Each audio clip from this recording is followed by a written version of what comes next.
بسم اللہ الرحمن الرحیم۔ السلام علیکم پیارے بچوں، کیسے ہیں آپ؟ یقیناً ٹھیک ہوں گے، تندرست ہوں گے۔ پیارے بچوں، آپ سب واقف ہیں، ہم اس وقت پڑھتے ہیں اردو اور جماعت ہوتی ہے ہماری دوم۔ اس میں ہم نے اپنے جس سبق کا آج آغاز کرنا ہے وہ ہے آؤ کھیلیں آنکھ مچولی، درسی کتاب کا سبق نمبر 20۔ پہلے حصے میں کل ہم نے اس کو مکمل کیا اور آج ہم اس کا دوسرا حصہ پڑھیں گے۔ آج آپ نے سبق میں کون سے حاصلات تعلم ہے جن پہ کام کرنا ہے، جن کو سیکھنا ہے، وہ دیکھیں گے۔ سب سے پہلے سنی ہوئی کہانی سے متعلق مختصر سوالات کے جوابات دے سکیں، 5 سے 7 سادہ جملوں پر مشتمل مربوط عبارت لکھ سکیں، اور طویل گفتگو یا بات سن کر اور اس کے باہمی ربط کو سمجھ کر اپنے ذاتی رد عمل کا اظہار کر سکیں۔ آپ جانتے ہیں ہم اپنے سبق کے آغاز سے قبل سبق کا اسلامی پہلو اس پہ بات کرتے ہیں، تو آج کا اسلامی نقطہ نظر ہے عرب کے ایک مشہور پہلوان رکانہ نے رسول اللہ صلی اللہ علیہ وآلہ وصحبہ وسلم سے کشتی ٹھہرائی، تو آپ صلی اللہ علیہ وآلہ وصحبہ وسلم نے اس کو کشتی میں پچھاڑ دیا۔ پچھاڑنے سے مطلب ہوتا ہے ہرا دیا، شکست دے دی۔ تو اس سے ہمیں کیا پتا چلا کہ نبی اکرم صلی اللہ علیہ وآلہ وصحبہ وسلم خود بھی مختلف جسمانی کھیلوں میں حصہ لیتے تھے، شرکت کرتے تھے، ماہر تھے۔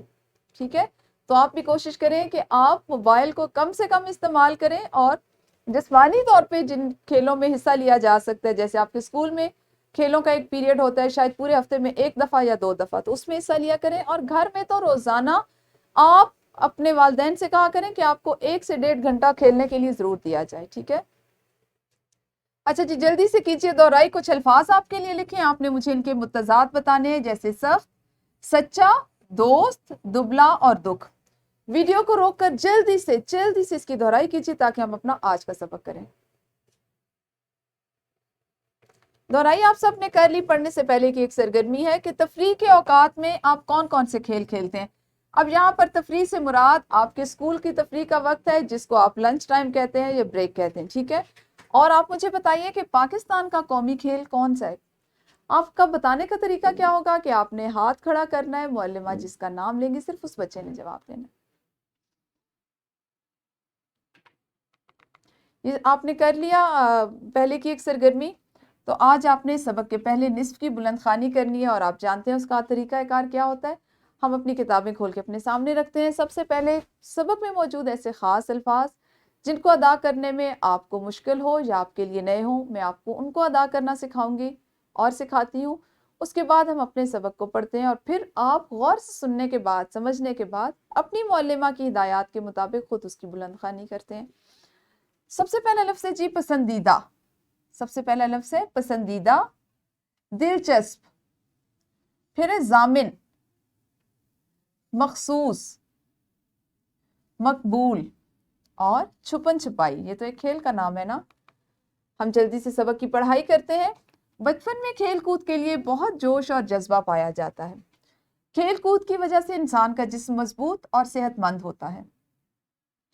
کھیل کے ذریعے انسان نظم و ضبط سیکھتا ہے، اس سے بچوں میں خود اعتمادی پیدا ہوتی ہے۔ مختلف علاقوں کے رہنے والے لوگ مختلف کھیل کھیلتے ہیں۔ بعض کھیل پورے پاکستان میں کھیلے جاتے ہیں، جیسے کرکٹ، ہاکی، فٹ بال اور ٹینس وغیرہ۔ کچھ کھیل ایسے ہیں جو مخصوص علاقوں میں کھیلے جاتے ہیں، ان کو ہم ان کے علاقائی کھیل بھی کہتے ہیں۔ ٹھیک ہے، علاقائی کھیلوں میں آنکھ مچولی، گلی ڈنڈا، کوکلا چھپاکی، بول میری مچھلی، برف پانی، چندا کی چاندنی اور پٹھو گرم وغیرہ خاص طور پر بہت مقبول ہیں۔ آنکھ مچولی بچوں کا پسندیدہ کھیل ہے۔ آنکھ مچولی کو چھپن چھپائی بھی کہا جاتا ہے۔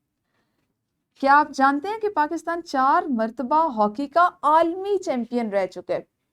عالمی چیمپئن وہ ہوتا ہے جو پوری دنیا میں سب سے زیادہ ہائی لیول پہ ہوتا ہے، سب سے زیادہ اوپر کے لیول پہ ہوتا ہے، اس کو عالمی چیمپئن کہتے ہیں۔ اور پاکستان 4 مرتبہ عالمی چیمپئن رہ چکا ہے۔ آپ نے اس سبق میں مختلف علاقائی کھیلوں کے بارے میں پڑھا، جس میں آنکھ مچولی، گلی ڈنڈا، کوکلا چھپاکی، بول میری مچھلی۔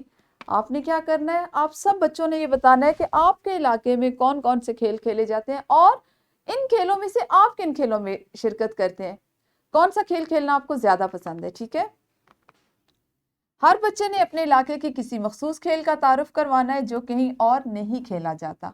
طلبہ یہ کھیل عملی طور پر کھیل کر بھی دکھا سکتے ہیں۔